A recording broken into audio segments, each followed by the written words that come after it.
Salut les techos, c'est Mickaël. Aujourd'hui on va parler des Power Toys et selon votre âge peut-être que vous ne connaissez pas les Power Toys puisque ils ont fait leur apparition sur Windows 95 et puis au lancement de Windows XP ils avaient disparu. Les Power Toys c'est des petits outils qui vont améliorer un petit peu les fonctionnalités de Windows, donc là en l'occurrence de Windows 10. Je vous ai déjà fait une présentation des Power Toys au lancement, donc en 2019, mais depuis il y a eu de nombreux changements et c'est ce qu'on va voir ensemble.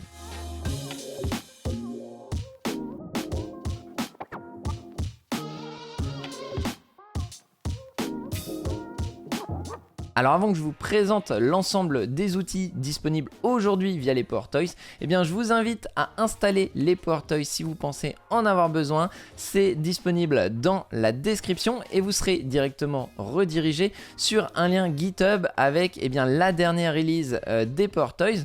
En l'occurrence ici on est sur la 0.36 en expérimental.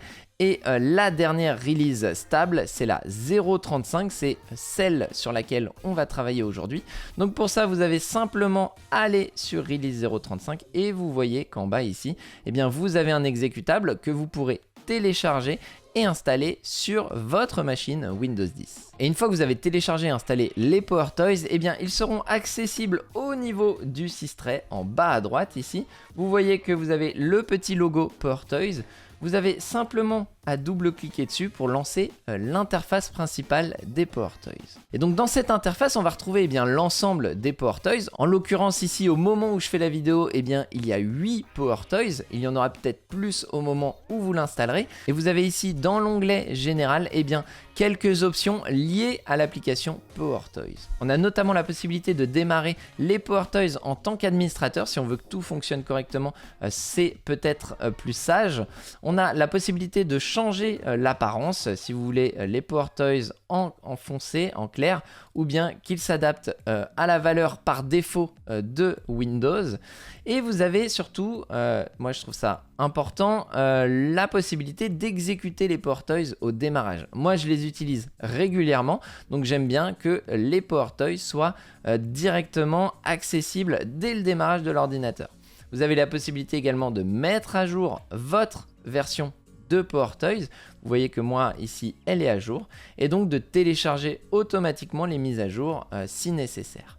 Ensuite on a sur le panneau de gauche ici tous les Power Toys accessibles que vous allez pouvoir donc désactiver ou activer en fonction de vos besoins. Et donc ce qu'on va faire aujourd'hui c'est faire le tour de ces 8 Power Toys et que je vous explique un petit peu l'intérêt de ces Power Toys. Alors le premier Power Toys que je vais vous présenter c'est Color Picker qui va être surtout très intéressant pour les graphistes, pour les développeurs puisqu'il va vous permettre de récupérer le code couleur de n'importe quoi sur votre écran. Moi avant j'utilisais la boîte à couleurs, c'est une application qui fait sensiblement la même chose. Et bien ici je n'ai plus besoin de l'installer, j'utilise Color Picker quand j'ai besoin notamment de faire du développement et de sortir des codes couleurs. Et bien j'ai tout simplement juste à utiliser ce raccourci là, Windows Shift C, qu'on va faire tout de suite. Et vous voyez que maintenant, au niveau de ma souris, j'ai un code couleur qui s'affiche en fonction de ce qu'il y a derrière la souris. Imaginons que je veuille récupérer ce code couleur, j'ai simplement à cliquer dessus. Et là, vous voyez que j'ai un panneau avec l'historique des couleurs que j'ai déjà sélectionnées. Et sur la dernière couleur que je viens de sélectionner, je vais récupérer le code couleur, donc là en hexa, mais ça pourrait être en RGB ou dans bien d'autres formats, puisque vous voyez qu'en bas ici, on va pouvoir activer ou non les formats désirés. Donc moi en l'occurrence, je travaille essentiellement en hexa, donc ce format-là me suffit, je pourrais désactiver les autres.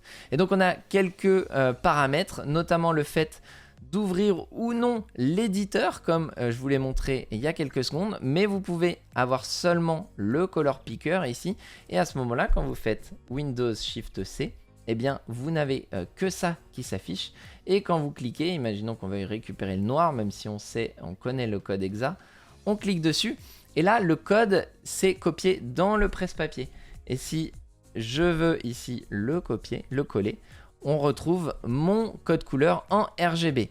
Attention, tout ça, ça peut être modifié. Là, par exemple, moi, j'ai dit que je préférais l'hexa. Donc, on va sélectionner hexa. On refait Windows Shift C. Et on va rechercher ici notre couleur en hexa et si je fais CTRL V, eh bien on récupère le noir en hexadécimal. Donc ça, moi je trouve ça vraiment pratique. Bien évidemment, tout le monde n'a pas besoin de Color Picker. Si c'est le cas, eh bien vous pouvez tout simplement désactiver Color Picker et par contre utiliser d'autres applications ici, d'autres Power Toys disponibles. On retrouve ensuite les Fancy Zones, c'est ce que je vous ai déjà présenté dans une précédente vidéo vis-à-vis des Power Toys. Et c'est ce qui va vous permettre un petit peu de modeler, de gérer la disposition de vos fenêtres sur Windows. Par défaut, vous le savez certainement, quand on glisse sur la gauche ici une fenêtre, eh bien elle prend automatiquement la moitié de votre écran, idem si on va de l'autre côté. Par défaut, c'est la moitié de votre écran.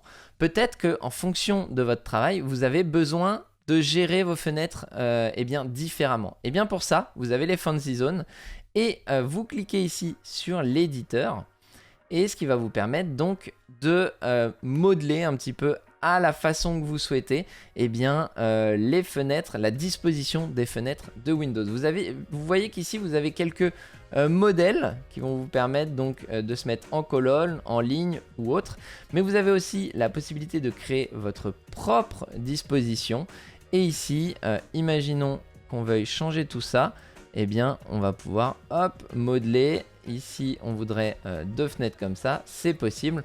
On pourrait même hop séparer et en mettre autant que ça, hop.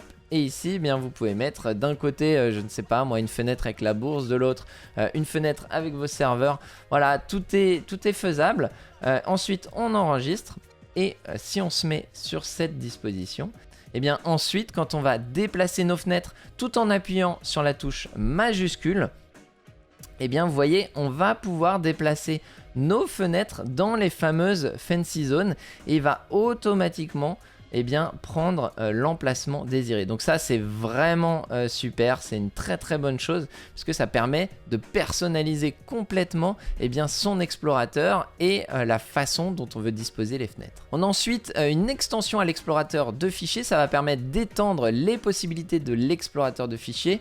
J'avoue que je comprends pas trop pourquoi c'est pas intégré directement à Windows, mais ici vous voyez vous avez trois petites options qui vont vous permettre donc d'activer l'aperçu des fichiers SVG qui sont des fichiers images ou encore l'aperçu des fichiers Markdown qui sont plutôt des fichiers texte. Et donc quand vous avez ça d'activé, eh bien vous savez très bien que quand on est dans l'explorateur, si on a un fichier image et qu'ici on a activé le volet de visualisation, eh bien on voit notre image.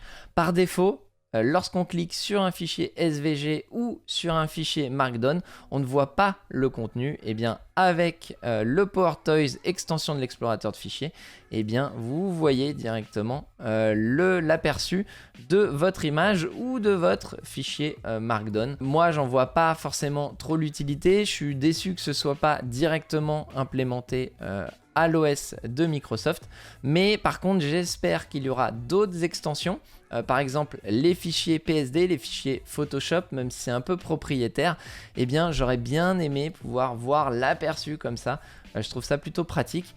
Donc voilà pour l'extension explorateur de fichiers, donc n'hésitez pas à dire ce que vous en pensez dans les commentaires. On a ensuite l'image resizer, donc ça c'est super utile puisque on est nombreux à utiliser eh bien, des applications tierces pour resizer, pour redimensionner nos images. Et bien ici avec Image Resizer que vous allez pouvoir activer ou non encore une fois, et bien depuis le menu contextuel de Windows, depuis le clic droit, vous allez pouvoir directement retailler une image. Vous voyez qu'ici vous avez des tailles par défaut d'images, vous allez pouvoir ajouter vos propres tailles. Imaginons que vous avez pour votre site web des images de 500 par 500 que vous avez besoin, et bien vous mettez la taille de l'image, vous ajoutez votre taille et là quand vous allez aller dans l'explorateur de fichiers, que vous allez effectuer un clic droit sur le fichier image, et bien vous avez ici la possibilité de redimensionner les images. Ça c'est le Power Toys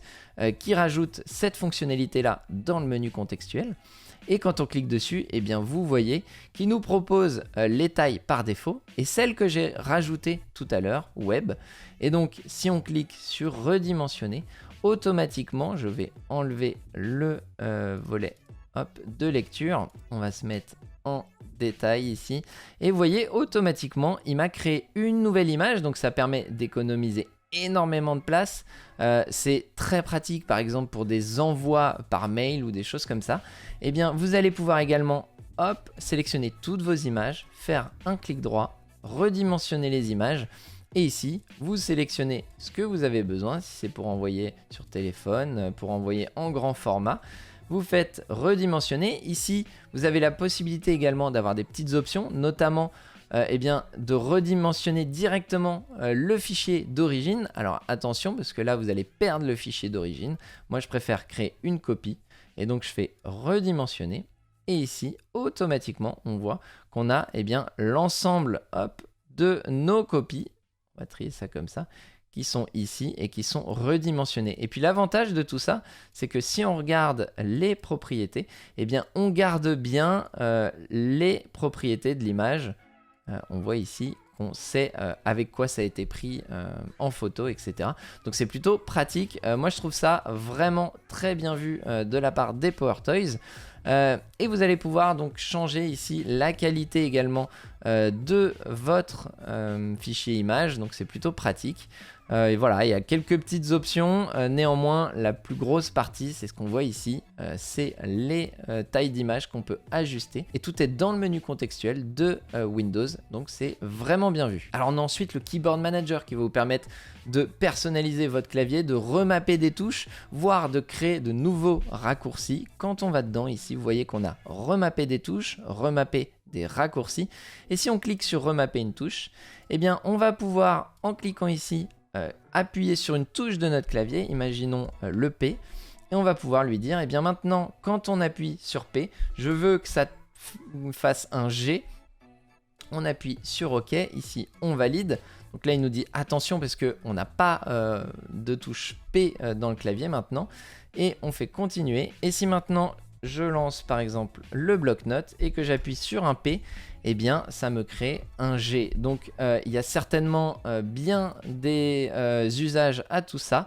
Moi je n'en ai pas, donc je vais remettre tout de suite, je vais supprimer ce raccourci pour pas avoir de soucis. Ça peut être très marrant pour faire des blagues aux collègues, mais voilà, moi en tout cas j'ai pas forcément d'usage. Par contre, remapper des raccourcis, ça peut être intéressant. Ici vous allez pouvoir sélectionner des raccourcis. Imaginons que le CTRL P, qui en général est utilisé pour imprimer, CTRL P, vous allez pouvoir le sélectionner. Et ici, imaginons que je veuille l'utiliser pour autre chose, par exemple pour ouvrir la boîte de dialogue exécutée, donc c'est Windows R. Je fais OK, j'applique, et donc maintenant, dès lors où je vais faire CTRL P, ça m'ouvre la boîte de dialogue Windows R, donc la boîte de dialogue exécutée. Donc ça pareil, il y a certainement bien des usages. Moi j'utilise très peu, voire pas du tout.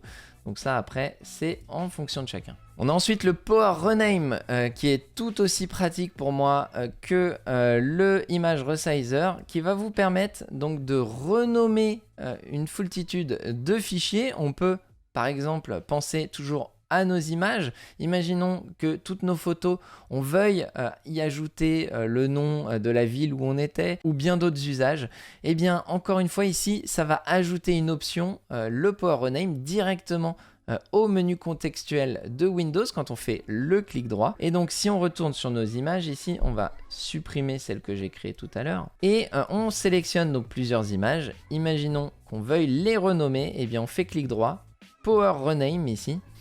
Et là ici on va pouvoir, alors il y a plein d'usages, mais on va pouvoir par exemple faire un recherche et remplace. Imaginons que le IMG là il me va pas, on va pouvoir faire IMG, remplacé par Barcelone par exemple. Imaginons que ce soit des photos de Barcelone. Et vous voyez ici donc l'origine, le nom du fichier d'origine et le résultat. Et si on fait renommer ici, directement ça a renommé nos fichiers. Il y a plein de possibilités puisqu'on peut utiliser du regex également, des expressions régulières qui vont permettre d'aller beaucoup plus loin dans ce que vous voulez faire. Vous allez pouvoir, imaginons que tous vos fichiers sont en majuscules, ça ne vous intéresse pas. eh bien vous pouvez ici cliquer sur mettre en minuscule. Et automatiquement, ça va mettre tous vos fichiers en minuscule. Vous pouvez garder seulement la première lettre en majuscule pour faire plus propre. Et ici, automatiquement, ça va nous renommer l'ensemble de nos fichiers. Donc encore une fois, ici, il y a certainement bien des usages. Moi, je trouve ça plutôt pratique. Donc à vous de me dire si ce genre de porteuil, eh bien, vous l'utilisez et comment vous l'utilisez. N'hésitez pas, les commentaires sont là pour ça. Alors on arrive ici sur le porteuil Run que j'apprécie particulièrement. J'ai l'habitude effectivement de lancer mes commandes, de lancer les programmes directement via la fenêtre exécutée ici ou directement avec ici la petite fonction rechercher de Windows. Et bien ici avec ce porteuil on va beaucoup plus loin. Vous avez un raccourci Alt espace qui va vous permettre, vous voyez si je réduis tout ça, et bien si j'appuie sur Alt espace ici on a un petit bandeau de recherche qui s'affiche. Et bien je vais taper Photoshop et directement il va me récupérer donc tout ce qui commence par photo et je vais pouvoir lancer l'application en question en un clic. Et ce qui est intéressant, c'est que ce porteuil va beaucoup plus loin. Donc vous voyez, si je tape Adobe, ici j'ai tous les outils d'Adobe qu'il y a sur ma machine.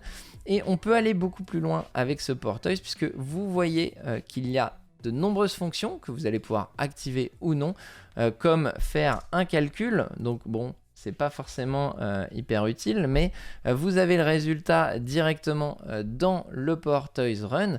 Vous allez pouvoir également rechercher dans un service. Donc là vous voyez qu'ici il y a l'option service et pour ça on a une expression d'activation directe qui est le point d'exclamation. Et donc si on appuie sur point d'exclamation, ici on va pouvoir chercher dans les services. Et si par exemple on tape le nom d'un service, eh bien on va pouvoir aller directement dans ce service et arrêter le service en question ou le redémarrer.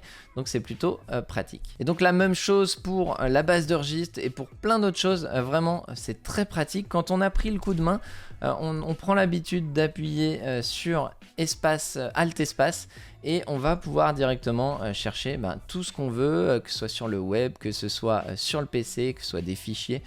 Pour moi ça marche vraiment bien, c'est vraiment un bel outil et donc je l'utilise régulièrement. Et pour terminer, je vous l'avais déjà présenté lors d'une précédente vidéo, c'est le Shortcut Guide qui va vous permettre avec un appui long, je crois que c'est sur la touche Windows, eh bien d'afficher l'ensemble des raccourcis disponibles avec la touche Windows. Vous voyez, si on fait Windows A, ça ouvre l'Action Center, etc. Donc vous appuyez quelques secondes à peine sur, c'est moins d'une seconde même, sur la touche Windows et vous avez ici bien tous les raccourcis qui s'affichent.